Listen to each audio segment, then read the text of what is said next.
শিবরাত্রি শিবরাত্রি হচ্ছে আপনার 13ই ফাল্গুন, তাই তো? শিবরাত্রি 13ই ফাল্গুন। আচ্ছা, একজন প্রশ্ন করেছিল, উত্তরটা একটু দিয়ে দিই। অনেক রকম প্রশ্ন থাকে। একজন বলেছে আমাকে, একটা ছেলে খুব কম বয়সে, যে শিব মূর্তি পুজোর চাইতে শিবলিঙ্গ পুজো কেন করা হয়?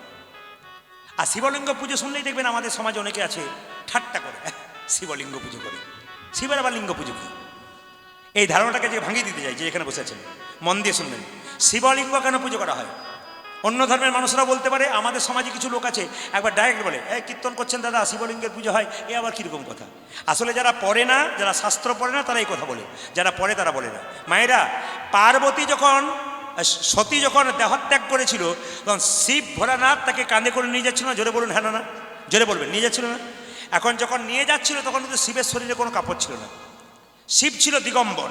সবাই শুনবেন, শিব যখন পার্বতীকে আর সতীকে নিয়ে যাচ্ছে কাঁধে করে, সতী দেহত্যাগ করেছে, তখন সতীর দেহটা নিয়ে যাবার সময় 108টা জায়গায় দেহটা পড়েছিল খণ্ড খণ্ড হয়ে। ভারতবর্ষ নয়, পৃথিবীর সব জায়গায় মিলে 108টা, ভারতবর্ষের 51 জায়গায় পড়েছিল। 51 জায়গার মধ্যে একটা জায়গা আছে, দেখবেন আমরা ওখানে যাই, কয়েকদিন আগে গিয়েছিলাম, আসাম গিয়েছিলাম, গুয়াহাটির কাছে গান করতে, প্লেনে যাই আমরা কলকাতা থেকে, তো গিয়েছিলাম ওখানে তো গান করতে। তো ওখানে কিন্তু দেখবেন একটা কামাখ্যা মন্দির আছে, ওখানে কিন্তু মা সতীর কিন্তু যোনি নিক্ষেপ হয়েছিল। দেখবেন ওখানে মায়ের যোনি পুজো হয় কামাখ্যা মন্দিরে, যারা গেছেন তারা দেখবেন।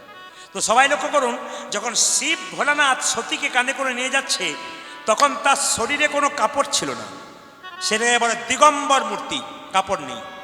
এখন ঋষি মুনির স্ত্রীগণ শিবকে লক্ষ্য করছিলেন একভাবে, যখন শিবকে লক্ষ্য করছিলেন একভাবে, তখন মুনিগণ মনে মনে ভাবলেন, আমার স্ত্রীরা তোমার প্রতি আকৃষ্ট হচ্ছে, তোমার কোনো কাপড় নেই, তুমি দিগম্বর, তোমার উলঙ্গ মূর্তি দেখছে, তোমাকে অভিশাপ দিলাম ভোলানাথ, তোমার লিঙ্গ মাটিতে খসে পড়ুক। আর সঙ্গে সঙ্গে মুনি ঋষিদের অভিশাপে শিবের লিঙ্গ মাটিতে খসে পড়েছিল। ভালো করে শুনবেন। তখন তারা নির্ণয় করলেন, আলোচনা করলেন মুনিগণ, যে কি করে এটা সমাধান করা যায়। তখন তারা সিদ্ধান্ত নিলেন, আজ থেকে শিব পূজা যত না হবে, শিবলিঙ্গ পূজা হতে হবে। এই লিঙ্গটাকে প্রতিস্থাপন কোথায় করতে হবে না, কামাখ্যা মন্দিরে যেখানে দুর্গার যোনি আছে, সেই জায়গাতে শিবলিঙ্গটাকে স্থাপন করেছে। এই জন্য যেখানে শুধুমাত্র শিবের লিঙ্গ পুজো হয়, সেখানে শিব পুজো হয়, আর যোনির মধ্যে শিবলিঙ্গ যেখানে পুজো হয়, সেই জায়গাটাতে কী হয় মায়েরা, সেই জায়গায় শিব দুর্গার পুজো হয়। এই যে শিবরাত্রি আসছে মায়েরা, সবাই শুনে রাখুন, শিবরাত্রিতে কিন্তু খুব কঠিন ব্যাপার। শিবরাত্রি যারা ব্রত করেন, আমি হাত তুলতে বলবো না, শিবরাত্রির ব্রত অবশ্যই করবেন, কারণ বাবা ভোলানাথ হচ্ছে পরম বৈষ্ণব, পরম বৈষ্ণবের কৃপা না হলে কিন্তু ভগবানের কৃপা পাওয়া যায় না। এই জন্য বৈষ্ণবের কৃপা, হ্যাঁ, দ্বাদশ বৈষ্ণবের মধ্যে পরম বৈষ্ণব হলো কি বলুন তো, একমাত্র বাবা ভোলানাথ। এই জন্য বাবা ভোলানাথের যখন শিবরাত্রি, সেদিন আপনার 4টা শিবের মূর্তি তৈরি করবেন মাটি দিয়ে, শিবলিঙ্গ 4টা শিবলিঙ্গ করবেন, 4 প্রহরে পুজো করবেন। প্রথম প্রহরে দুধ ঢেলে দেবেন শিবলিঙ্গে, দ্বিতীয় প্রহরে কী করবেন, দই ঢেলে দেবেন, তৃতীয় প্রহরে কী করবেন, ঘি ঢেলে দেবেন, আর চতুর্থ প্রহরে শিবলিঙ্গটাকে আপনারা কী দেবেন, আপনারা মধু দিয়ে দেবেন। এই হচ্ছে আপনাদের বাড়ির পুজো আর কি। তবে শিবলিঙ্গে যখন জল ঢালবেন আপনারা, তখন মাথায় রাখবেন যে শিবলিঙ্গে কিন্তু ওই তামার পাত্রে দুধ ঘি দই দেওয়া যায় না। যদি আপনি তামার পাত্রে দুধ ঘি দই নিজে খান, তাও কিন্তু বিষ তুল্য, একবার বিষ। তামার পাত্রে দুধ খাওয়া যায় না, তামার পাত্রে ঘি খাওয়া যায় না, তামার পাত্রে দই খাওয়া যায় না, এগুলো কিন্তু বিষ তুল্য। ভগবানকেও দেওয়া যায় না, শিবকে দেওয়া যায় না, আপনারা দেবেন না। আপনারা তামার পাত্রে জল দিতে পারেন, আপনারা নিজেরা জল খেতে পারেন, শিবকে জল দিতে পারেন শিবলিঙ্গে, অসুবিধা নেই। পিতলের পাত্রে দুধ ঘি দই দিতে পারেন। সবচাইতে ভালো হয় যদি চাঁদির পাত্র দেন, রূপোর পাত্র, কিন্তু রূপোর পাত্র কেনার তো সবার ক্ষমতা নাই। তাহলে তারা কি করবেন, তারা মাটির পাত্রে দুধ ঘি দই দিতে পারেন, আপনারা মাটির পাত্রে শিবকে জল দিতে পারেন, যদি আপনাদের না থাকে। এইবার বলে দিই, শিবলিঙ্গে আপনারা যে বেলপাতা দেবেন, কটা বেলপাতা দেবেন? শিবলিঙ্গে বেলপাতা দেবেন 3টে। যদি আপনারা এলাকাতে শিবলিঙ্গের বেলপাতা দেবেন, বেলপাতা না থাকে, বেলপাতা চূর্ণ দিলে হবে, ভাঙা ফাটা বেলপাতা দিলে হবে। কেন? বাবার আরেক নাম আশুতোষ, অল্পতেই সন্তোষ, বাবা অল্পতে খুশি হয়, যদি ভক্তি ভরে আপনারা দিতে পারেন। এই যে সবাই লক্ষ্য করুন, যেখানে বসে আছেন, আপনার বাবা শিবলিঙ্গে সবচাইতে ভালো হয় যদি 11টা পাতা দিতে পারেন, যদি আপনাদের এলাকায় থাকে। যদি আপনার এলাকায় প্রচুর বেল গাছ থাকে, বেলপাতা যদি অ্যাভেলেবল থাকে, তাহলে আপনারা কী করবেন না, বেলপাতা 11টা দেবেন। কেন? বাবার আরেক নাম রুদ্রদেব, রুদ্র মানে 11, রুদ্র সংখ্যা হচ্ছে 11, ওই জন্য 11টি বেলপাতা আপনারা বাবার শিবলিঙ্গে দিতে পারেন। তবে যেদিন আপনারা শিবরাত্রি পুজো করবেন, সেদিন কিন্তু সকালবেলায় আপনারা 1 বালতি জলে কয়েকটা তিল ফেলে দেবেন, কালো তিল। তিলটাকে ফেলে সেই জল, তিল মাখানো জল স্নান করলে সবচাইতে ভালো হয়। সেদিন কিন্তু মায়েরা মাথায় রাখবেন, সেই বিছানায় শুতে পাবেন না, আপনাদেরকে আলাদা বিছানায় শুতে হবে। এর ফাঁকে একটা তত্ত্বের কথা আপনাদের বলে দিয়ে যাই, খুব দামি কথা, যেগুলো আপনাদের খুব মান্য বিষয়। আমি তো একটা দিনের বেশি দুদিন সব জায়গায় আসতে পারি না, সময় দিতে পারি না, আপনাদের একটু দিয়ে গেলাম, শুধুমাত্র ছোঁয়া দিয়ে যাই, একটু মন দিয়ে শুনে নিন যে যেখানে বসেছেন। মায়েরা 4 দিন অসহজ অবস্থায় থাকেন। অনেকের প্রশ্ন থাকে এই 3 দিন 4 দিন যে অসহজ অবস্থা থেকে আমরা কি করতে পারি। দেখুন, আমি 3টে শাস্ত্রের রেফারেন্স দেবো। একটা বরাহ পুরাণ, একটা বিষ্ণু পুরাণ, একটা হচ্ছে মহাভারতের শান্তি পর্ব, একটা দেবো সুশ্রত সংহিতা। সবাই তাকাবেন। বরাহ পুরাণ বলছে, মায়েরা বলছে, এই যে মহাভারতের শান্তি পর্ব বলছে যে মায়েরা 3 দিন ধরে প্রবল রজপ্রবৃত্তি থাকে।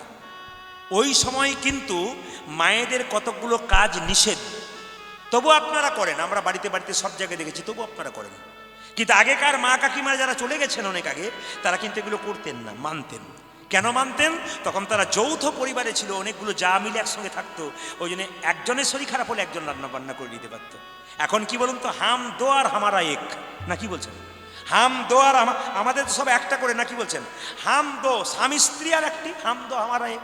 3টে 4টা আমাদের নাই, একটিতেই নিতাই গৌর হরি বল। হাম দো হামারা এক। আপনি বলবেন রান্না বান্না করা নিষেধ। রজপ্রবৃত্তি অবস্থায় মায়েদের আলাদা জায়গায় শুয়ে থাকতে হবে, কোনো জিনিস স্পর্শ করতে পারবেন না। আমাদের সংসারে কেন দুঃসময় আসছে, কেন এত অন্যায় হচ্ছে, কেন এত রোগ ব্যাধি হচ্ছে, তার কিছুটা কারণ হচ্ছে এইটাই, যেগুলো আমরা পালন করতে পারছি না। তবে বলে রাখি মায়েরা, যারা সমর্থবান নয়, যাদের বাড়িতে লোক নাই, তারা কিন্তু রান্না বান্না করতে পারে না অবস্থায়। কিন্তু রান্না করতে গেলে একটা কাজ করতে হবে। কি কাজ? না, অন্নপূর্ণার মন্দির হলো রান্নাঘরটা। ওই জন্য রান্নাঘরে প্রবেশ করবার আগে মায়েদের মাথায় রাখতে হবে, মা অন্নপূর্ণাকে প্রণাম করে বলবেন, মা তুমিও নারী, আমিও নারী, তুমি তো সবই জানো, আমার বাড়িতে কেউ নেই কাজ করার, তা আমি রান্না বান্না করবো, তুমি নিজ গুণে ক্ষমা করে দিও। আপনি রান্নাঘরে ঢুকবেন অবশ্যই মা অন্নপূর্ণাকে প্রণাম করে, আর হরে কৃষ্ণ মহামন্ত্র জপ করে নেবেন।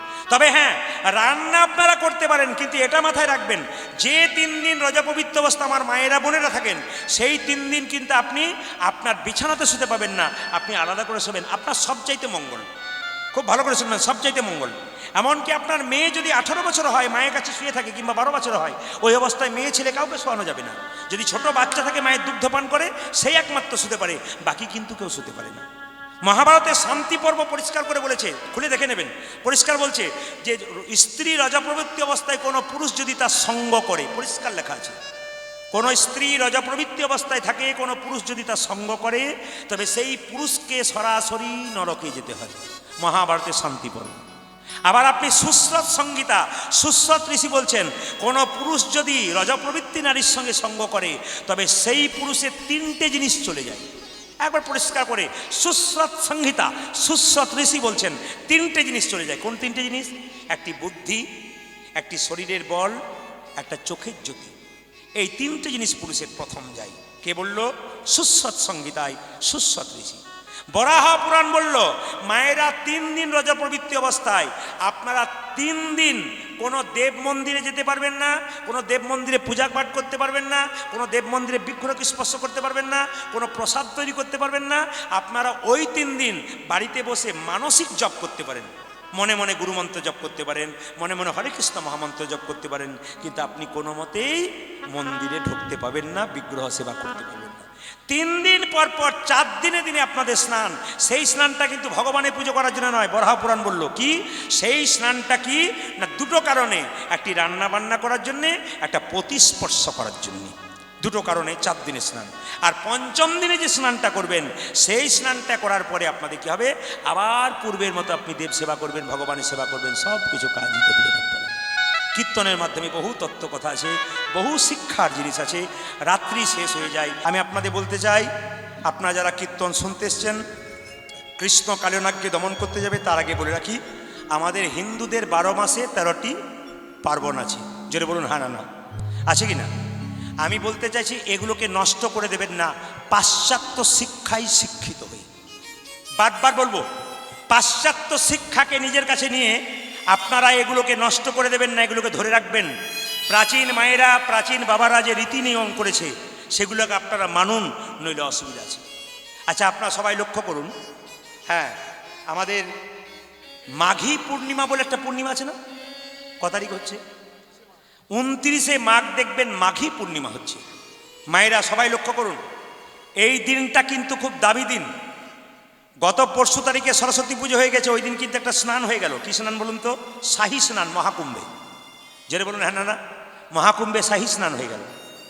মহাকুম্ভ কত বছর পর পর হয়? মহাকুম্ভ মেলা 144 বছর পর পর। আমাদের ভাগ্যে জুটেছে, কিন্তু আমাদের ভাগ্যে নেই, কেন যেতে পারলাম না। আপনাদের ভাগ্যে জুটেছে, কেউ যেতে পারলেন, কেউ পারলেন না। আমরা গানের তাগিদে পারলাম না। খালি প্রত্যেককে ডেট দেওয়া আছে, আমাদের তখন শেষ হয়ে যাবে। যে যেখানে বসে আছেন মায়েরা মন দিয়ে শুনবেন। এই মাঘী পূর্ণিমার দিন, এইদিকে 29শে মাঘ, মাঘী পূর্ণিমার দিন। মাঘ মাসের পূর্ণিমাকে বলা হয় মাঘী পূর্ণিমা। জোরে বলুন হ্যাঁ না না। আচ্ছা, ক্যালেন্ডারে যে মাসটা 10 মাসে পড়ে ওটা হচ্ছে মাঘী, ওটা হচ্ছে মাঘ মাস। মাঘ মাসের আরেক নাম ছিল মাঘা। এটা শুধু হিন্দুদের জন্য নয়, এটা বৌদ্ধদের জন্য বিখ্যাত বটে। মাঘ মাসের পূর্ণিমাতে 3টে জায়গায় স্নান করতে প্রচুর লোক যায়। একটা গঙ্গা, একটা যমুনা, একটা গোদাবরী। এই গঙ্গা, যমুনা, গোদাবরীতে স্নান করলে মাঘ মাসে, মাঘী পূর্ণিমার দিনে, এ শাস্ত্র বলছে শরীরের পাপ ধুয়ে যায় আর বহু সমস্যার সমাধান হয় যদি মাঘী পূর্ণিমাতে কেউ স্নান করতে পারে। বছরে 3টে মাস খুব গুরুত্বপূর্ণ, একটা কার্তিক মাস, একটা বৈশাখ মাস, একটা মাঘ মাস। বৈশাখ মাসে কি হয়? জল দান করে। আর কার্তিক মাস কি? দামোদর মাস। আর মাঘ মাসটা কি? স্নান। তার মানে মাঘ মাসে কেউ যদি ভোর 4টার সময় স্নান করতে পারে, ব্রহ্ম মুহূর্তে স্নান করতে পারে, তবে সারা বছর সে স্নান করতে পারবে। অভ্যাসটা মাঘ মাস থেকেই করা উচিত। এই শিক্ষাগুলো কীর্তনের মাধ্যমে নিতে হবে। যদি নিতে পারেন তাহলে আপনাদের লাভ আছে। এবার আমি আপনাদের বলে যাই, দেখবেন যদি বর্ষে মাঘের শেষ, ধন্যী রাজার পুণ্যি দেশ। এ কথা কে বলেছেন? এ কথা বলেছেন, হ্যাঁ বাবা, খুব সুন্দর। আপনারা যে পড়াশুনো করেন বা জানেন, একজন বাবা বলে দিয়েছেন যে খনা বলেছেন, যদি বর্ষে মাঘের শেষ, ধন্যী রাজার পুণ্যি দেশ। মানে মাঘ মাসের শেষে যদি বর্ষা হয়, তবে সেই রাজার অনেক ধনসম্পদ হয়। কেন? বর্ষালে খুব ভালো কাজ হয় মাঘ মাস শেষে যদি বর্ষা হয়। এটা খনা মা সুন্দর সুন্দর কথা আমাদের বলে দিয়ে চলে গেছেন। তো সবাই লক্ষ্য করুন, এই মাঘ মাসে মাঘী পূর্ণিমা আপনারা পালন করবেন। সেই পূর্ণিমার দিনে, শুধুমাত্র মাঘ মাসের পূর্ণিমা নয়, প্রতি পূর্ণিমাতে কেউ যদি অন্ন না খায়, মুড়ি না খায়, নিরামিষ খায়, রুটি খেতে পারেন, হ্যাঁ, আটা রুটি যদি খান, তাহলে এতে অনেক বাত ব্যাধি দূর হয়। আয়ুর্বেদ বলছে এতে বাত ব্যাধি দূর হয়। এতে শরীর, দেখবেন যাদের ফাইলেরিয়া জ্বর আসে, তারা বারবার যদি এটা করতে পারে, মানে অমাবস্যা পূর্ণিমা পালন করতে পারে, অনেক কষ্ট তাদের দূর হয়। এই মাঘী পূর্ণিমার একটা তত্ত্ব আছে, একটা কথা আছে, একটা গল্প আছে। কি কথা আছে? মায়েরা, এক গ্রামে ধনেশ্বর বলে একজন ব্যক্তি ব্রাহ্মণ ছিলেন, তার স্ত্রীর নাম রূপমতী। তাদের অভাব ছিল, ভিক্ষা করে করে বেড়াতো। একটা অভাব কি, কোনো মায়ের যদি সন্তান না হয়, তাহলে সেই মায়ের যে কি কষ্ট, সেই মা ছাড়া কেউ জানে না। তো রূপমতির কোনো সন্তান নাই, ধনেশ্বর ভিক্ষা করতে গেছে পাশের গ্রামে, একজন ভিক্ষা দিতে কেউ ভিক্ষা দিল না। কি বলল? তোমায় ভিক্ষা দেবো না, কারণ তুমি পুত্রহীন, তোমার কোনো ছেলে মেয়ে নাই, তোমাকে ভিক্ষা দেবো না। সে যখন মনের দুঃখে ঘুরে যাচ্ছে, তখন সেই যে ব্যক্তি তাকে ভিক্ষা দিল না, সে বলল, একটা কাজ করো, আজকে মাঘী পূর্ণিমার দিন যদি তুমি কালী পুজো করতে পারো মায়েরা, তাহলে তুমি সন্তান পেতে পারো। দুজনে মিলে উপবাস করে তারা কালী পুজো করেছিল এবং সন্তান লাভ করেছিল। এই জন্য আমি আপনাদের বলতে চাই, মাঘী পূর্ণিমা আপনারা পালন করুন। আর মাঘী পূর্ণিমার অবশ্যই দিনটাকে আপনারা সম্মান দিন। পূর্ণিমার দিনে মায়েরা, এই দিন কি হয় বলুন তো? এই দিন আকাশে চন্দ্র পূর্ণরূপে অবস্থান করে, আকাশে একবারে পূর্ণ। আর দেখবেন যেদিন আকাশে চাঁদ একবারে পূর্ণ থাকে, মা লক্ষ্মীর সেই দিনটা প্রিয় দিন। মা লক্ষ্মীর প্রিয় দিন কোনটা বলুন তো? মা লক্ষ্মীর প্রিয় দিন হচ্ছে আকাশে যেদিন চাঁদ একবারে পূর্ণ থাকবে, সেদিন মা লক্ষ্মীর প্রিয় দিন। সেদিনটা হচ্ছে পূর্ণিমা। সেদিন সত্যনারায়ণে পূজা করা হয়, সেদিন লক্ষ্মীনারায়ণে পূজা করা হয়। একা বাড়িতে লক্ষ্মী পুজো করবেন না, আপনার নারায়ণকে সঙ্গে করে পুজো করবেন, দেখবেন আপনাদের লাভ আছে। তাই মাঘী পূর্ণিমার দিনটা সবাই পালন করুন। সবাই মিলে বলুন, মাঘী পূর্ণিমা কি, মাঘী পূর্ণিমা কি, মাঘী পূর্ণিমা কি, মাঘী পূর্ণিমা কি। এই দিন দেখবেন মহাকুম্ভে স্নান করে। আর মহাকুম্ভে যে 6টা স্নান ছিল, একটা স্নান কিন্তু আর বাকি আছে। কোন দিন বলুন তো? কারো জানা আছে? শিবরাত্রির দিনে। শিবরাত্রির দিনে শেষ স্নানটা হবে, কিন্তু বাকি আছে। দেখবেন 6 বছর পর যে মেলাটা হয় ওটা কুম্ভ মেলা, আর 12 বছর পর যেটা মেলা হয় ওটা হচ্ছে 6 বছর পর পর অর্ধকুম্ভ, আর 12 বছর পর পর পূর্ণকুম্ভ, আর 144 বছর পর পর মহাকুম্ভের মিলন হয়, মেলা হয়। তাই প্রয়াগে হচ্ছে গঙ্গা যমুনা সরস্বতীর মহাসঙ্গমে এই মেলা হচ্ছে। আপনারা যদি দূর যেতে না পেরেছেন, দূর থেকে প্রণাম করবেন, আপনাদের লাভ কিছু হয়ে যাবে। সবাইকে একটা নিবেদন রেখে যাই, আপনারা কীর্তন শুনছেন, ভক্তিমূলক অনুষ্ঠান শুনছেন, সবার কাছে নিবেদন রইল। প্রত্যেকটি ছেলে মেয়ের কাছে আমার নিবেদন রইল, যারা কম বয়সের ছেলে মেয়ে বহু কীর্তন শুনছেন তাদেরকে বলবো, বৃদ্ধ বাবারা যারা এখানে বসে আছেন, মায়েরা যারা বসে আছেন, যে কোনো পুজো পাঠ করবেন কি না করবেন সেটা আপনার ব্যক্তিগত ব্যাপার। বাড়ির বৃদ্ধা এবং বৃদ্ধাকে সম্মান দিন, তবে আপনার কৃপা হবে, নইলে কিচ্ছু। এত কীর্তন করানো, এত অনুষ্ঠান করানো সব বেকার হয়ে যাবে যদি আসল গুরুকে যদি সম্মান না দিতে পারি।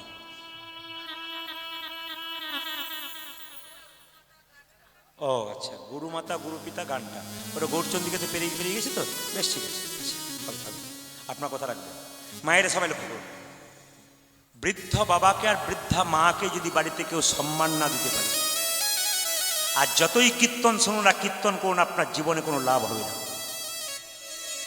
আপনার বাড়িতে বাবা বেঁচে থাকা আর মা বেঁচে থাকা, তার যে কি দাম আছে, একমাত্র এখন বেঁচে আছে আপনারা বুঝছেন না, যেদিন চলে যাবে সেদিন বুঝবেন যে বাবা মা বেঁচে থাকার লাভটা কি। আসতে বাবা, মায়ের মতো আপন কেউ হয় না, বাবার মতো আপন কেউ হয় না। বাবা হলো বাড়ির ছাদ আর মা হলো খুঁটি। যেদিন বাবা চলে যাবে বাড়ির ছাদ চলে যাবে, যেদিন মা চলে যাবে সেই দিন বাড়ির খুঁটি চলে যাবে। সেই দিনে বুঝবে পৃথিবীতে কেউ যদি তোমায় ভালোবাসত, তবে বাবা মাই আসলে ভালোবাসত। ছেলে যদি বাইরে যায়, বাড়ির সবাই বলে আমার এই চাই সেই চাই ওই চাই, কিন্তু মা যদি বেঁচে থাকে, গলায় কাপড়টা দিয়ে দরজায় দুগ্গা দুগ্গা বলে ছেলের মঙ্গল কামনা। সবাই সংসারে সবাই সংসারে সবাই সংসারে সব কিছু চাই, কিন্তু বাবা মা ছেলের কাছে কোনোদিন কিছু চাইল। শুধু ছেলের মঙ্গল হলে বাবার আনন্দের সীমা থাকে। বাবা মায়ের চোখে বাবা মায়ের চোখে কেউ কোনোদিন জল ফেলিও না। যার মা কাঁদে, যার বাবা কাঁদে, তার সংসারে কোনোদিন সুখ হয়।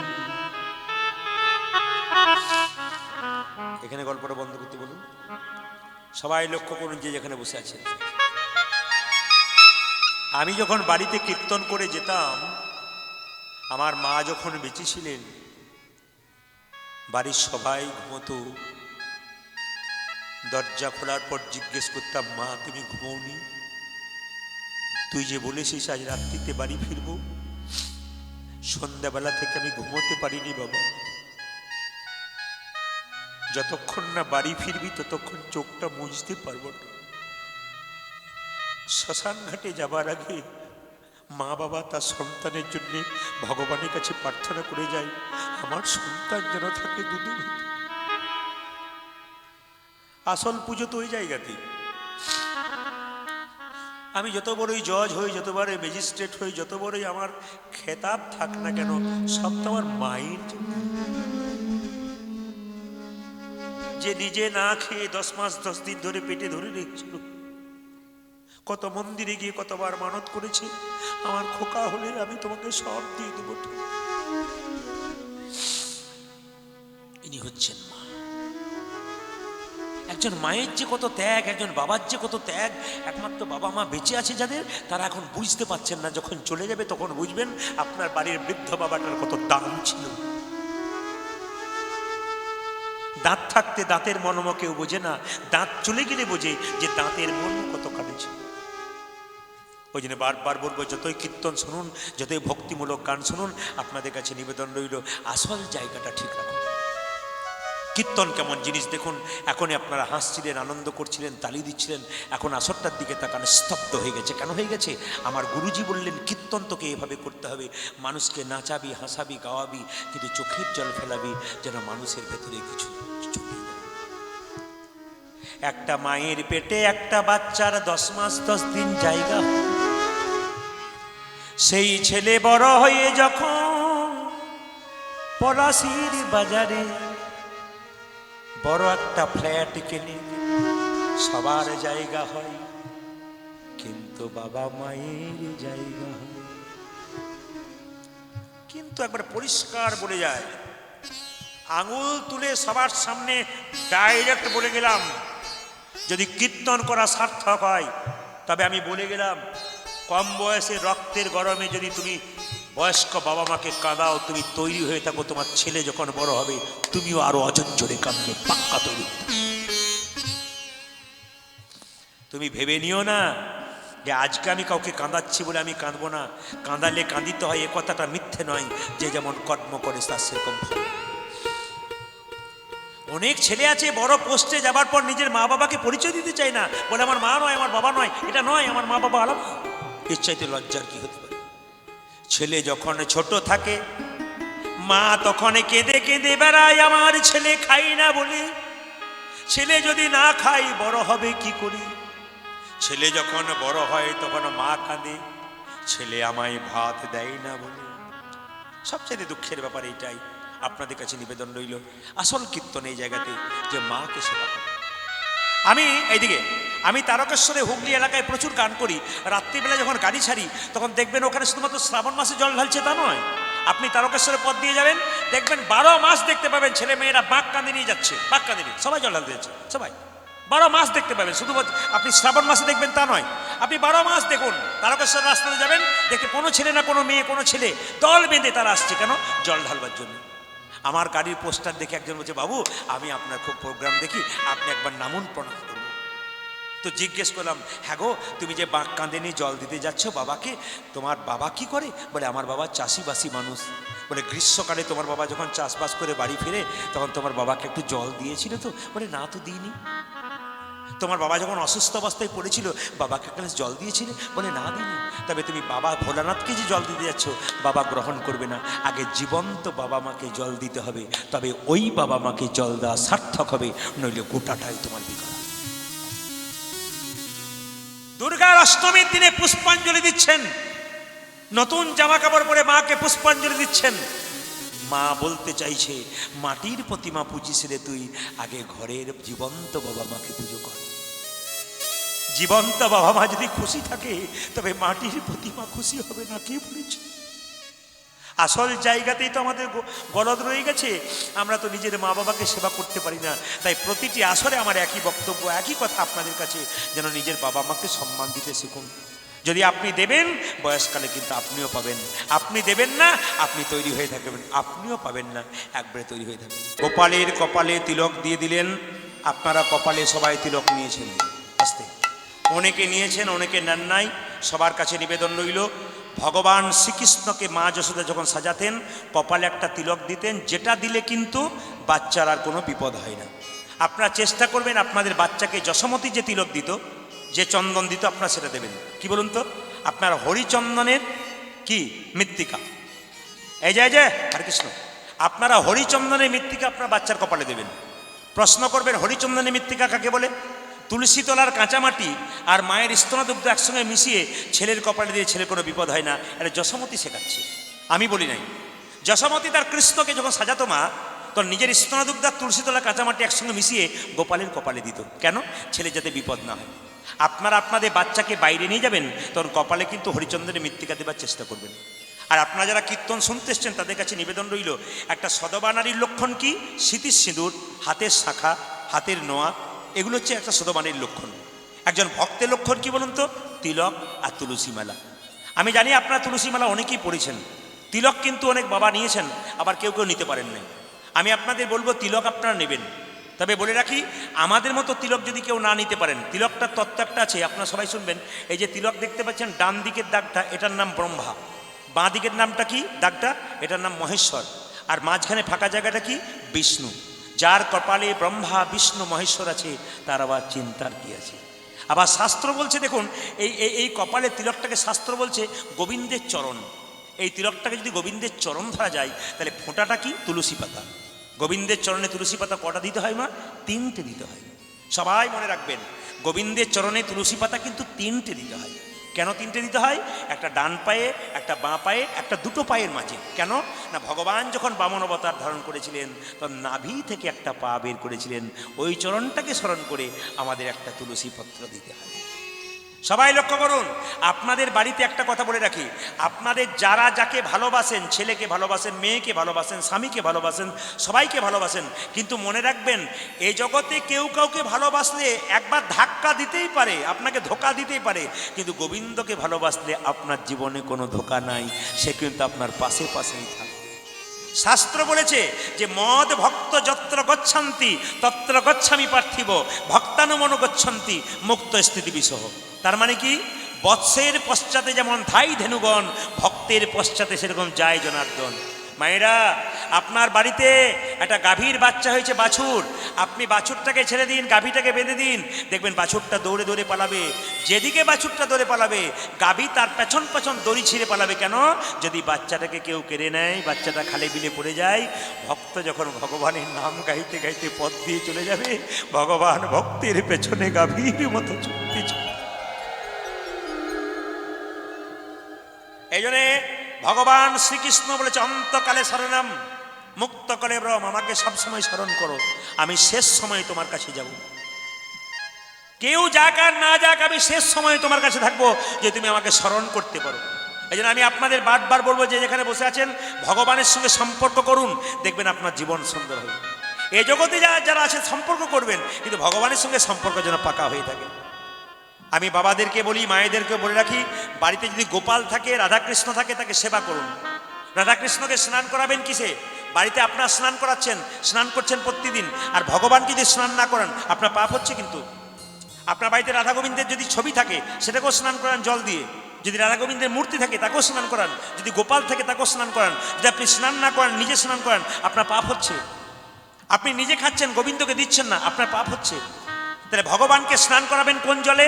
একটু তাকান, শঙ্খের ভেতরে যে জল, বাড়িতে দুটো শঙ্খ রাখতে হয়, একটা জলশঙ্খ, একটা বাদ্য শঙ্খ। যে শঙ্খটা আপনি বাজাচ্ছেন ওটা মন্দির থেকে একটু দূরে রাখবেন, আর যে শঙ্খটা জলশঙ্খ ওটা কিন্তু মন্দিরে ভগবানের কাছে রাখবেন। কথাগুলো শুনে নিন, মন্দিরে ভগবানের কাছে রাখবেন জলশঙ্খ। মায়েরা, শঙ্খের ওপর একটা তুলসী পাতা দিতে হয়।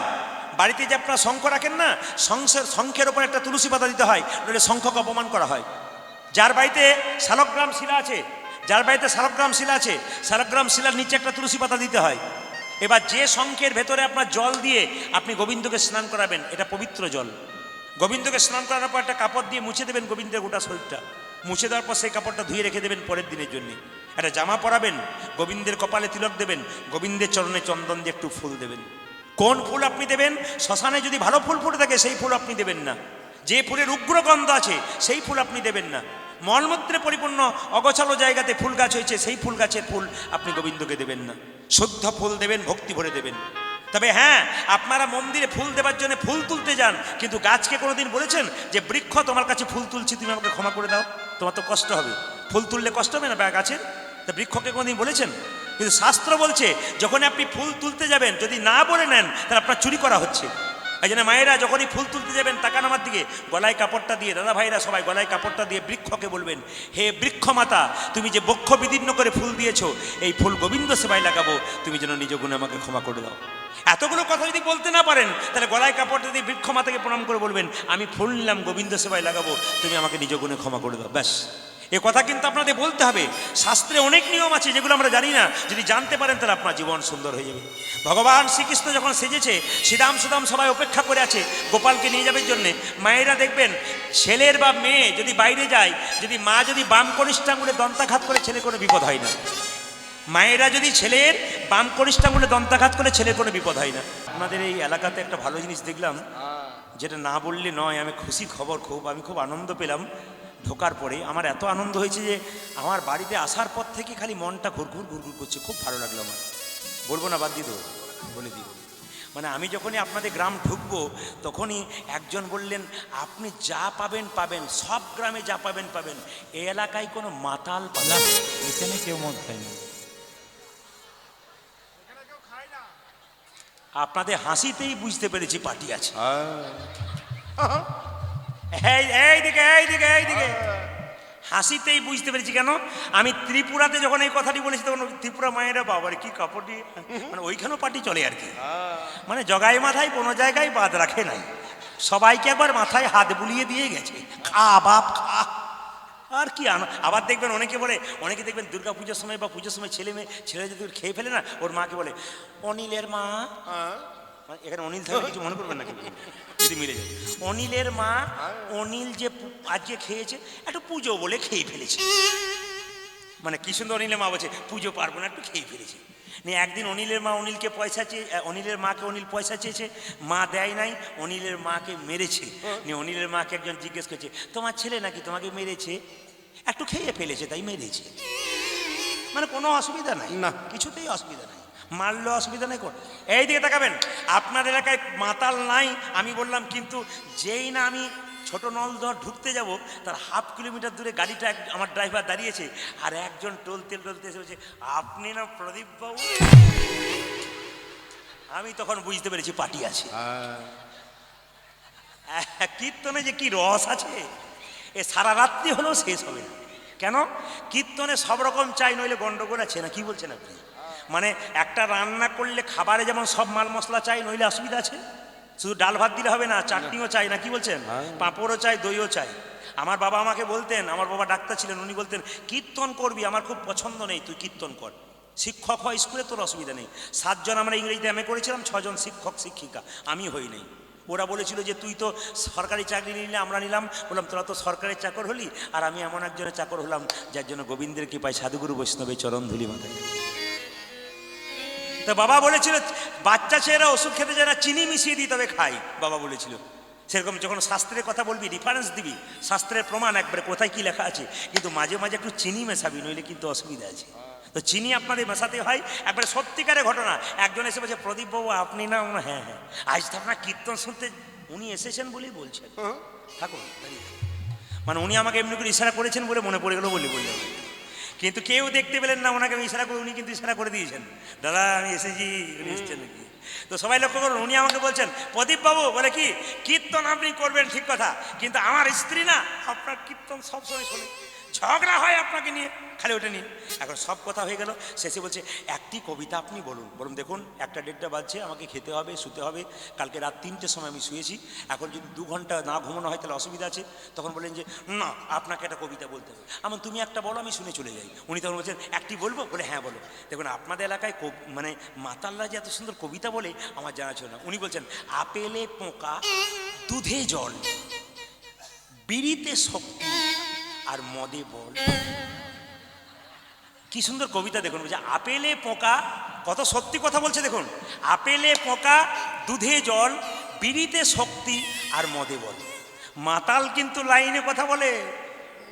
কালকে যেখানে গাইছিলাম একজন মাতাল আসরে উঠে গেছে, আর ছেলেগুলো দৌড়ে গেছে, কম বয়স ছিল তো, খুব রাগিদার, এই বসো কি বলছো তুমি? আর উনি খেলে বলছেন প্রদীপ বাবু কীর্তন করছেন, আমাকে বোঝান। বললাম কি বলুন?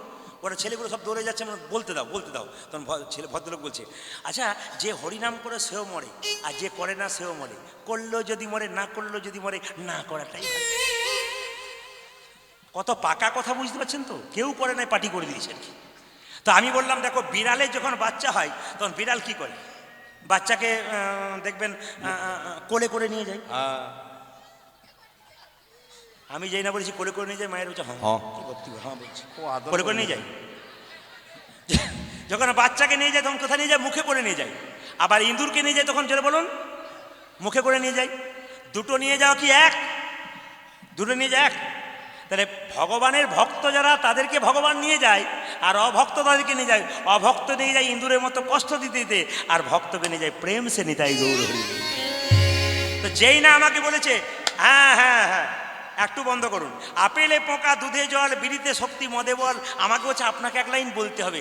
আমার কবিতা মনে নেই, আমার জানাও নেই। না আপনি বলুন। আমার তুমি কি খাও বলো? তোর বলছে আমি জেডি খাই। বললাম খাবে জেডি, ফুলবে বডি, শ্মশান তোমার জন্য রেডি। উনি বলেছিলেন আমি আর যাবো না, কিন্তু তবু এসেছেন। নমস্কার আপনাকে ঠাকুর। সবাই লক্ষ্য করুন, সবাই মিলে হাত তুলুন একসঙ্গে একসঙ্গে একসঙ্গে। কেউ দেখতে পায় না, অসুবিধা নেই, হাত তুলুন। কৃষ্ণ কেশব কৃষ্ণ কেশব সুধা মাখা এই নাম হরি বল, মধু মাখা এই নাম হরি কৃষ্ণ কেশব কৃষ্ণ মাধব সুধব হরে নাম হরে নাম মধুমগ এই নাম নাম নাম। কৃষ্ণ কেশব কৃষ্ণ কেশব সুধা মাখা এই নাম হরি নাম মধু মাখা এই নাম নাম। উলধ্বনি উলধ্বনি। কৃষ্ণ কেশব কৃষ্ণ কেশব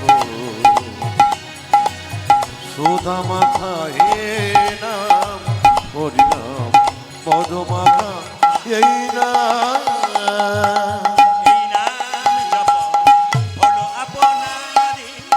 এই নাম জপ ভোলো জপন রে।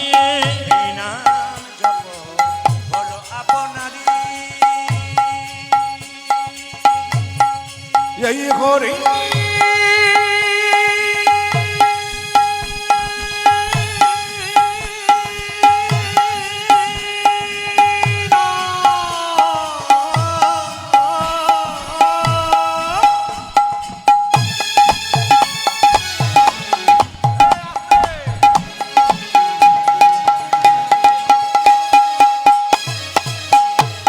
সবাই হাত তুলে, সবাই হাত তুলে। মধু ভগবানের কাছে কৃপা নেবার জন্য। কৃষ্ণ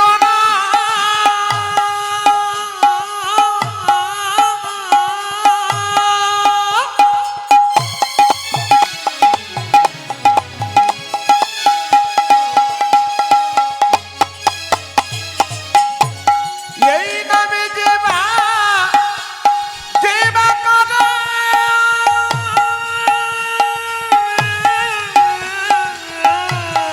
হরি বল, উলধ্বনি উলধ্বনি। যে যেখানে আছেন জোরসে প্রেম সে।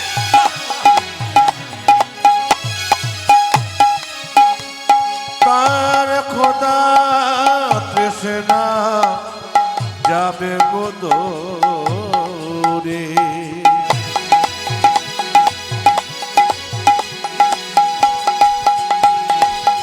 এই মধুর না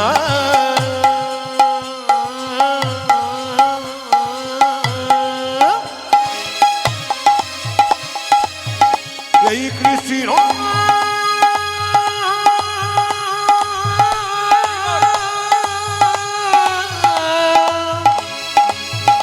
হরি নাম এই নামে জপ হলো আপনারি। এই নাম জপ হলো আপনারে। এই নাম জপ ভোলো জপন রে। দূরে যাবে তৃষা প্রেম পারাবারে। আজ এই নামে জপ হলো আপনারি। দূরে যাবে কিষান প্রেম পারা পারে। জপরে জপরে জপরে রসনা। অজ জপরে জপরে জপরে রসনা। জপরে জপরে জপরে রসনা। ও যজ জপরে জপরে জপরে রসনা। সুধা মাখা এই নাম হরি নাম মধু মাখা এই নাম নাম নাম। উলধ্বনি। হরি কৃষ্ণ কেশব কৃষ্ণ মাধব সুধব হরে নাম হরে নাম মধুমগ এই নাম। জপনা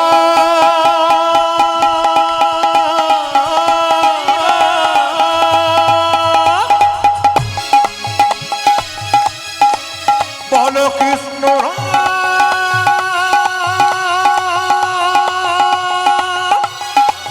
এই মধুর কৃষ্ণ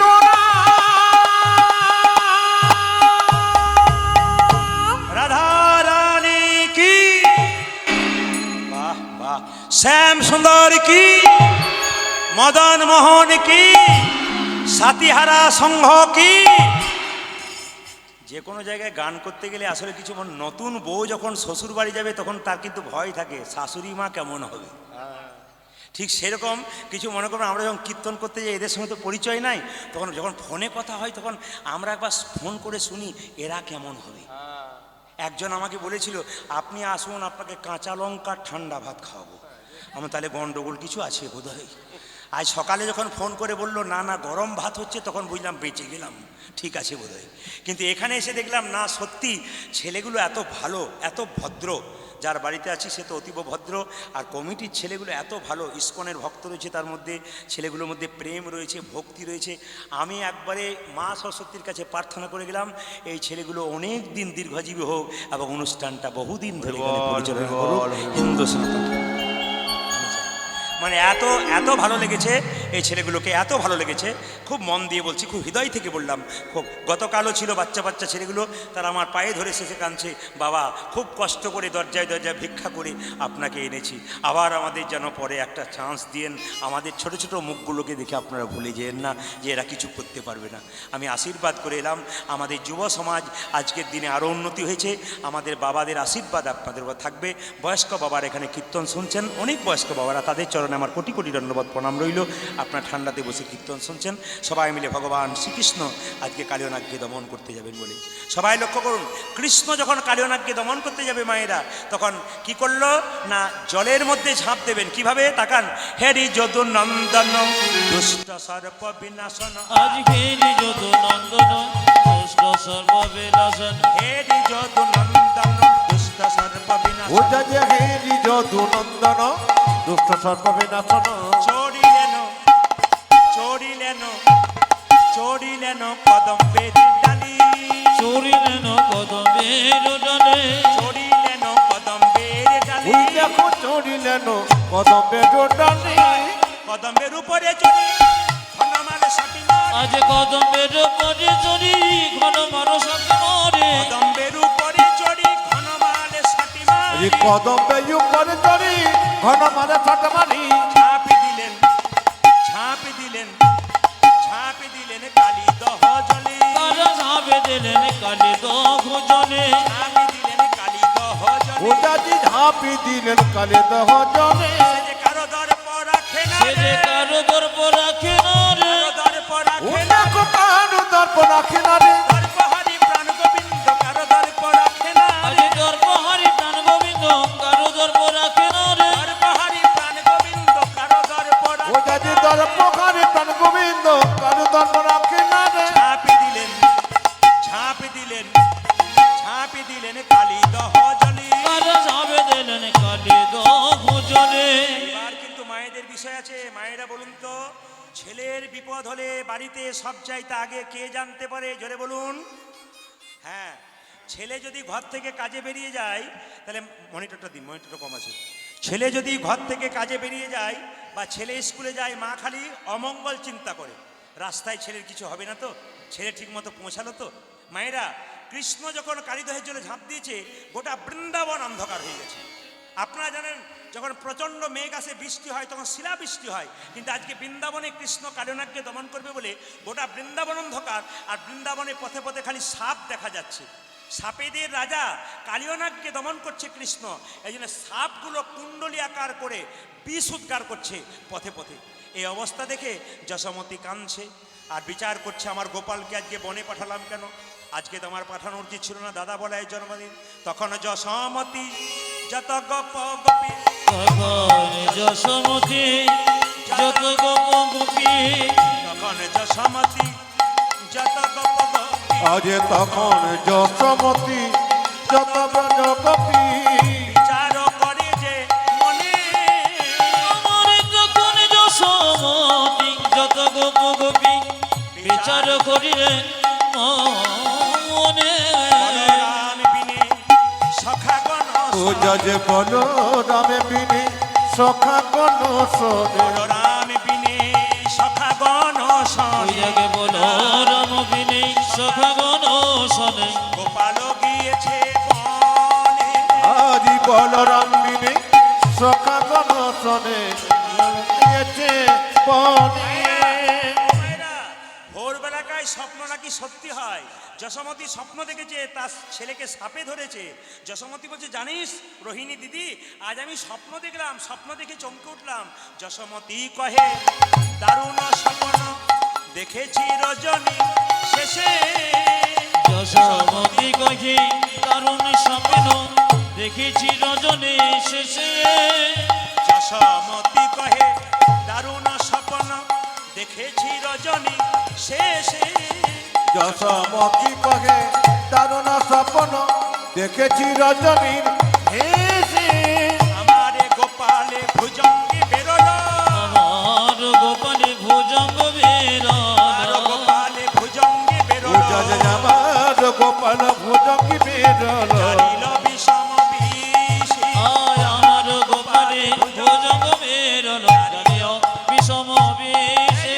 রোহিণী আমি স্বপন দেখে চমকে তুই উঠলাম। আমি স্বপন দেখে চমকে উঠলাম। ছেলে যদি ভোরবেলায় কোলের সামনে না থাকে, কোথাও বাইরে যায়, দুঃস্বপ্ন দেখলে মা খালি ঘুমের ঘরে বিছানাতে দেখে আমার ছেলে, ও মা, ছেলে তো বাইরে গেছে, স্বপ্ন খারাপ দেখলাম।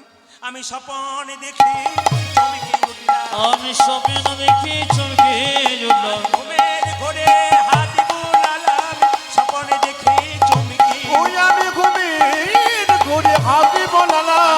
স্বপ্ন দেখি চমকে তুই আমি উঠলাম। ঘুমির ঘুরে হাতি বলালাম। স্বপ্ন দেখি চমকে তুই আমি উঠলাম। ঘুমির ঘুরে হাতি বলালাম। স্বপ্ন দেখি চমকে তুই আমি উঠলাম। স্বপন দেখে চমকে উঠলাম। জানে অবিষম বিষে। মা যদি জানতে পারে নিজের ছেলের কোনো বিপদ হয়েছে, মা কি আর ঘরে রইতে পারে? যশোমতি সখীদেরকে বলে, সখীরে, আমার গোপাল বনে গেছে। আমি বারবার নিষেধ করলাম, গোপাল বনে যাচ্ছে না, কিন্তু কে কার কথা শুনে আমার গোপাল আমার কথা শুনল। সবাই তাকাবেন এদিকে, দেখুন গানের মোটিভটা চেঞ্জ। আমার গোপাল বারবার আমায় জেদি করে বলে, মা আমি আজ গোচারণে যাব, কিন্তু ভোরবেলায় স্বপ্ন দেখেছিল আমার গোপালকে সাপে ধরেছে। ও গো রোহিণী দিদি, আকাশে বৃষ্টি হচ্ছে, বৃষ্টি হয় নাই, সর্প বৃষ্টি হচ্ছে, না জানি আমার গোপালের কিবা হলো। আমাকে যেতে হবে আমার গোপালের কাছে। মায়েরা, ছেলে যদি বাইরে যায়, বড় একটা অ্যাক্সিডেন্ট বাইরে হয়, সেই গাড়িতে যদি ছেলে থাকে, মা আর ঘরে থাকতে পারে না, পাগলের মতো ছুটে যায়, তাহলে কি আমার ছেলের কোনো বিপদ হয়েছে? যশোমতি কেঁদে কেঁদে বলছে, আমার গোপাল কই? সুবলকে দেখে বলছে, সুবল রে, তুই আমায় বল আমার গোপাল কি করেছে? মা যশোদা বলছে, তোমার কোনো দাদা বলাই বলছে, তোমার কোনো চিন্তা নাই মা, মনেরই ভরসে বলাই মায়ের বলে। মনের ভরসে বড়াই মায়ের গলে। মনেরই ভরসে বলাই মায়ের বলে।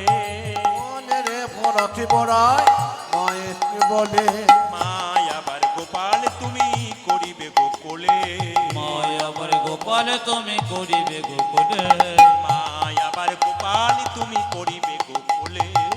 মায় আবার গোপাল করে করে এই যে কাটিয়া দেহের মাংস দিয়েছি অনলে।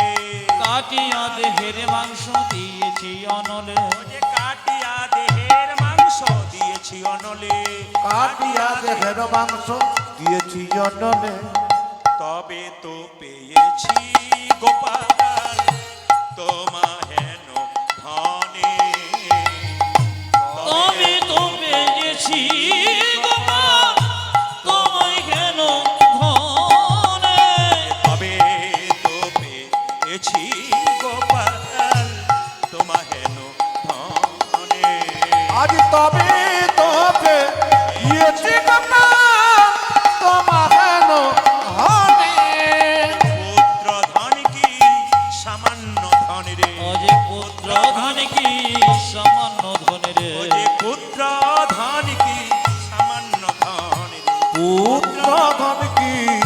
সামান্য ধন ও রে যে ভাগ্য নইলে মিলে নারী পুত্র ধন কি সামান্য ধন রে আমি অসময় মেনে না রে ও যে পুত্র ধন কি সামান্য ধনে নইলে মিলে না রে পুত্র ধন কি সামান্য আজ ধনে অসময়ে মিলে না রে পুত্র ধন কি সামান্য ধনে আজ পুত্র ধন কি সামান্য ধন রে সবাই মাথায় কাপড়টা নিন, সবাই করজোরে বসুন। ভগবান শ্রীকৃষ্ণ কালিয়নাগকে দমন করবার জন্য যেই না কালিদহে জলে ঝাঁপ দিয়েছে, মায়েরা সঙ্গে সঙ্গে কালিয়নাগ মনে মনে ভাবছে, ও মা যেন নীল কমল ভাসছে, যেন নীল কমল ভাসিছি যেন নীল কমল ভাসছে, যেন নীল কমল ভাসছে হৃদয়ের জলের মাঝে নীল কমল ভাসছে। ওই দেখো কালি দহির জলের মাঝে নীল কমল ভাসিছে ওই যে কালী দহের জলের মাঝে নীল কমল ভাসছে। দেখো কালী দক্ষিণ জলের মাঝে নীল কমল ভাসছে কালিয়ানাগ মনে মনে ভাবছে নীল পদ্ম ভাসছে, আমার স্বভাব তো কাউকে প্রেম দেওয়া নয়, আমার স্বভাব দংশন করা, কিন্তু একে আমি দংশন করব না। কৃষ্ণ কি নীল পদ্মের মতো ভাসছে, বলছে না না একে আমি কি করব, একে পুচ্ছতি একে পুচ্ছতি জনাব পুচ্ছতি জড়াবো, ওই একে পুচ্ছতে জড়াবো দংশনই করব না ভাই, পুচ্ছতি জড়াবো। আমি দংশন করব না ভাই পুচ্ছতি জনাব আমি দংশনই করব না ভাই, পুচ্ছতি জড়াবো। কি দংশন করবো না ভাই পুচ্ছতে জড়াবো ভাইরা, যার যা স্বভাব, নিম পাতাকে যতই মিষ্ট হিসেবে জানো তেতো দূর হবে, জোরে বলুন, তেতো দূর হবে, হবে না।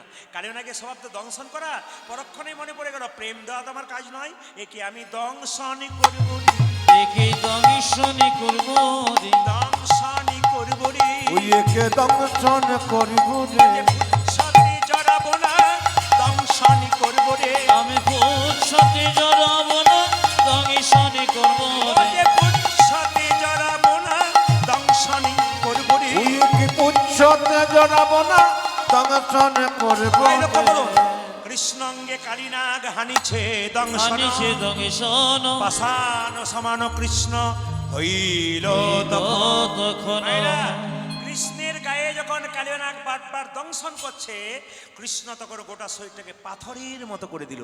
আর যখন পাথরের মতো করে দিল, বারবার দংশন করছে কালিয়নাগ, আর ফণাগুলো ভেঙে ভেঙে পড়ছে। যখনই ফণা ভেঙে নত হচ্ছে, কৃষ্ণ তখন মনে মনে ভাবছে এই একটা সুযোগ, বৈষ্ণবের আশীর্বাদ তোমার আছে, তোমার মাথায় আমাকে নাচতে হবে। ভগবান টুক করে কালিয়নাগের মাথায় চেপে গেছে, আর পদকর্তা বলছে দেখো দেখো সবাটি ওগো ফনাতে ফনাতে দমন করি, আজ ফনাতে ফনাতে দমন করে ফনাতে ফনাতে গমন করি, ওই যে ফোনাতে ফোনাতে দমন করি নটবর বেশে দাঁড়ালো হরি, নটবর বেশে দাঁড়ালো হরে নটবর বেশে দাঁড়ালো হরি। ও দেখো নট বড় বীর দাঁড়ালো হরি ও মা কত সভা হয়েছে, ওই যে কত সভা হয়েছে কত সভা ও হয়েছে, দেখো কত সভা হয়েছে কালিনাগের মাথার ওপর কত সভা হয়েছে, দেখো কালী নাকি মাথার উপরে কত সভা হয়েছে কালিনাগের মাথার ওপর কত সভা ও হয়েছে। যে কালীনাগের মাথার ওপর কত সভা হয়েছে এবার কালিয়নাগের মাথায় চেপে যে কৃষ্ণ, কালিয়নাগ কি করছে, কালির ফনাই নটন রঙ্গ, আজি কালীর ফনায় নটন রঙ্গ কালির ফনাই নটন রঙ্গ, ও যে কালীর ফনাই নট রঙ্গ এরি তনু জানো জীবন সঙ্গ, ফেরি তনু জন জীবন সঙ্গ এরি তনু জানো জীবন সঙ্গ। ও যে হেরি তনু যেন জীবন সঙ্গ আপনারা গোবিন্দকে কাছে পেলে ফুল দেন ফল দেন, আর কালিয়নাগের কাছে কিছু নেই। কালিয়নাগের মাথায় যখন কৃষ্ণ চেপেছে, কালিয়নাগ কি করছে, কৃষ্ণের পায়ে বিশুদ্ধার করিছে, বিশুদ্ধার করিছে বিশুদ্ধার ও করিছে, দেখো বিশুদ্ধার করিছে গোবিন্দের চরণ তলে বিশুদ্ধার করিছে, আজি গোবিন্দের চরণ তলে বিশুদ্ধার করিছে গোবিন্দের চরণ তলে বিশুদ্ধার ও যে গোবিন্দের চরণ তলে বিশুদ্ধার করিছে কালিয়নাগকে কৃষ্ণ বলছে, হ্যারে কালিয়নাগ, লোকে আমার চরণ পেলে ফুল দেয় পুষ্প দেয়, তুই আমায় বিষ দিচ্ছিস। কালিয়নাগ কেঁদে কেঁদে বলছে, হে গোবিন্দ তুমি তো অমৃতময় ভগবান, তুমি ইচ্ছা করলে আমার বিষকে অমৃত করে নিতে পারো, আমি যা আছে তাই দিলাম, যাচ্ছে তাই দিলাম আমি যা আছে তাই ওই আমার যাই আছে তাই দিলাম যে গোবিন্দ তোমার শ্রীচরণে যাচ্ছে তাই ও দিলাম, গোবিন্দ তোমার শ্রীচরণে যাচ্ছে তাই দিল গোবিন্দ তোমার শ্রীচরণে যাচ্ছে তাই ও যে দিলাম। গোবিন্দ তোমার দাসী চরণে যাই আছে তাই দিনা। গোবিন্দ তুমি আমাকে মুখ ভরা বিষ দিয়েছ, আমি তোমায় মুখ ভরা বিষ দিলাম। তুমি তো অমৃতময় ভগবান, ইচ্ছা করলে আমার বিষকে অমৃত করে নাও। এখানে শিক্ষা দিচ্ছে আপনাদের যার যেমন আছে তাই দিয়ে গোবিন্দ সেবা করুন। আপনার প্রচুর টাকা আছে, আপনি নাম কীর্তন করাতে পারেন, ভক্ত সেবা করাতে পারেন। আপনার কিছুই নেই, আপনি দুটো বৈষ্ণবকে সেবা করাতে পারেন, কিংবা গোবিন্দের চরণে একটু ফুল দিলে আপনার খুশি হয়ে যাবে। যা আছে তাই দিতে বলেছে। তোমার যা আছে তুমি যেমন পেয়েছো ভগবানের কাছে, সাধ্য অনুযায়ী কাজ, বিছানা অনুযায়ী পা বাড়াতে হবে। তোমার ক্ষমতা নেই, তুমি অনেক কিছু করলে তাহলে অসুবিধা আছে। এই জন্য বলছে তোমার যা আছে তুমি সেই দিয়ে গোবিন্দকে সেবা করো। সঙ্গে সঙ্গে কালিয়ানাগকে কৃষ্ণ বলছে, হ্যাঁ রে, তোর কি দেবার মতো কিছু নেই? কালিয়ানাগ কেঁদে কেঁদে বলছে, হে গোবিন্দ আছে, আমার প্রত্যেকটি ফণার মধ্যে একটা করে মণি আছে, এই মণি তোমার চরণে দেবো। ওগো ফণি মণি গণ হইয়া ভিতর, আজ ফণি মণি গণ হইয়া ভিতর, ফণি মণি গণ হইয়া ও ভিতর, যে খনি মনি গণ হইয়া ভিতর, শ্রীকৃষ্ণ চরণে হইল নত, শ্রীকৃষ্ণ চরণে হইয়া নত, শ্রীকৃষ্ণ চরণে হইল না। আজ শ্রীকৃষ্ণ চরণে হইল নত। ও মা, কালিয়ানাগ কি করছে? চরণ পূজা করিছে, চরণ পূজা করিছে, চরণ পূজা ও করিছে। দেখো চরণ পূজা করিছে, গোবিন্দের চরণে পেয়ে চরণ পূজা করিছে, আজ গোবিন্দের চরণ পেয়ে চরণ পূজা করিছে, মাথারে মণি দিয়ে চরণ পূজা ও করিছে, যে মাথারে মনি দিয়ে চরণ পূজা করিছে, মাথারে মণি দিয়ে চরণ পূজা করিছে, ওই যে মাথারে মণি দিয়ে চরণ পূজা করিছে। মাথারে মণি দিয়ে চরণ পূজা করছে। কালিয়ানাগকে বলছে, কালিয়ানাগ তুই এখান থেকে চলে যা। বলে কেন? সমুদ্রের রমণক দ্বীপে। বলে কেন? না, আর তোর মাথায় যে আমি নাচলাম না, আমার চরণ চিহ্ন রইল, গরুর তোকে কোনোদিন খেতে পারবে না, তুই চলে যা। তবে এক কাজ কর, আমার ভক্তদেরকে আর কষ্ট দিস না। মায়েরা কালিয়ানাগকে দমন করে যখন কৃষ্ণ দাঁড়িয়ে আছে, তখন রাধারানী ছুটে এসেছে, মা যশোদা ছুটে এসেছে। মা যশোদা গোপাল গোপাল বলে কাঁদছে। রাধারানী সখীদেরকে বলছে, সখীরে, এই দেখ বড় যতন করে ফুলের মালা গেঁথে এনেছি আমার গোবিন্দের গলায় পরাবো বলে, কিন্তু আমার গোবিন্দ কালিদহে জলে ঝাঁপ দিয়েছে। ওরে ললিতা রে, আমি বুঝতে পেরেছি আমার এই গোবিন্দ কেন কালিদহের জলে ঝাঁপ দিয়েছে। একদিন অভিমান করে মান করে বসেছিলাম, আমার বধূ আমার চরণ ধরে বারবার সেধেছিল, ওগো রাধে কথা বলো কথা বলো, আমার চরণ ধরে কেঁদেছিল। আমি তো আলা ভোলা গোয়ালিনী কৃষ্ণ সেবার কি বাজারে, কত যোগী কত মুনি কত ঋষি কতদিন ধরে গোবিন্দের চরণে সাধনা করে তবু পাই না সেই পরমপতি জগতের নাথ আমার চরণ ধরে বারবার কেঁদেছিল। আমি তার কথা শুনি নাই, মুখ ফিরাইয়ে বসেছিলাম। সেই অভিমানে আমার গোবিন্দ কালিদহের জলে ঝাঁপ দিয়েছে। আমার আর বেঁচে থেকে লাভ কি আছে? আমি বিষ জলে ঝাঁপি দিব, বিষ জলে ঝাঁপে দেব, বিষের জলে ঝাঁপি দিব, ও জানে বিচি জলে ঝাঁপি দেব, ঝাঁপি দিয়ে প্রাণতে জীব, বিষ জলে ঝাঁপি দিব, আমি ঝাঁপে দিয়ে প্রাণতে জীব, বিষ জলে ঝাঁপে দেব, ঝাঁপি দিয়ে প্রাণতে জীব, বিষ জলে ঝাঁপে দেব, ওই আমি ঝাঁপি দিয়ে প্রাণতে জীব, বিষ জলে ঝাঁপে দেব, আমি বিষ জলে ঝাঁপে দেব। সবাই মিলে বলবো, রাধা রানী কি, শ্যাম সুন্দর কি, মদন মোহন কি। আমি আপনাদের সবার কাছে একটা নিবেদন রাখলাম, আজকে এই রাত্রিতে আপনারা বহু দূর দূরান্ত থেকে কীর্তন শুনতে এসছেন এবং আমাদের প্রতিদিনের প্রোগ্রাম থাকে, প্রচণ্ড চাপ থাকে, প্রতিটি আসরে প্রচুর ভক্তের সমাগম হয়। আমরা কোথাও কোনো আসরটাকে ছোট বলে নিই না, কারণ জানি সব আসরে ভক্তের প্রচুর চাপ থাকে। এই জন্য প্রতিদিন আমাদের গান রাত্রিবেলায় আপনারা হিসাব করতে পারবেন না। আমার নিজের ব্যক্তিগত কথা বলছি, ছেলেদের কথা বলছি, এরা যদি 4 ঘন্টা ঘুমায় তো আমি 2 ঘন্টা ঘুমাই, এরা সবাই জানে। ঘুম একবারে কম হয়, আপনাদের সামনে বকাবকি করতে করতে রাত্রিবেলা একেবারে ঘুম হয় না। গোবিন্দের কৃপায় 20 বছর ধরে চলছে, আপনাদের আশীর্বাদে আপনারা আশীর্বাদ করুন যেন কৃষ্ণ কৃপা হয়। শুধু মায়েদের সামনে একটা কথা বলে রাখবো, আমার ছেলেগুলোকে বাচ্চাগুলোকে কৃষ্ণ ভক্ত করার জন্য একটা শিক্ষা দেবেন। সকালবেলায় ঘুম থেকে উঠে মুখ ধোয়ার পর ছেলেকে বলবেন, বাচ্চাকে বলবেন, আগে মন্দিরে প্রণাম করে আয়, মন্দিরে প্রণাম করে এসে তোর দাদু ঠাকুমাকে প্রণাম কর, এটা শেখাবেন। তোর দাদু ঠাকুমাকে প্রণাম কর আর আমাকে আর তোর বাবাকে প্রণাম কর, এটা কিন্তু আপনারা শেখাবেন। বারবার বলে রাখলাম কেন বলুন তো, বাচ্চাকে সংস্কার শিখিয়ে দিন। বাচ্চাকে আপনি বাচ্চার জন্য কয়েক কোটি টাকা রেখে গেলেন, এটা বড় কথা নয়, বাচ্চাকে কেমন তৈরি করে গেলেন এটা বড় কথা। এই যেখানে আমি দেখতে পাচ্ছি কমিটি ছেলের মধ্যে অনেক ইস্কনে ভক্ত দিয়েছে, ইস্কনের ভক্ত তারা রয়েছে। অনেক ছেলেরা ইস্কনের ভক্ত না হয়েও অতীব ভদ্র। আপনাদের নদীয়ার প্রতিটি ছেলে সত্যি খুব ভদ্র। শুধুমাত্র এখানে নয়, প্রতিটি জেলায় জেলায় যাচ্ছে। এখন আর বয়স্ক লোকেরা কীর্তন করে না, সব কিন্তু কম বয়সের ছেলেরা কীর্তন করে। এবং সবচাইতে ভালো কি, ওদের মান্যতা, ওদের ভদ্রতা এত ভালো। আমি মেদিনীপুরে তরশু তারিখে সরস্বতী পুজোর আগের দিনে কীর্তন করে এলাম। ওখানে কম বয়সী ছেলেরা গান করালো।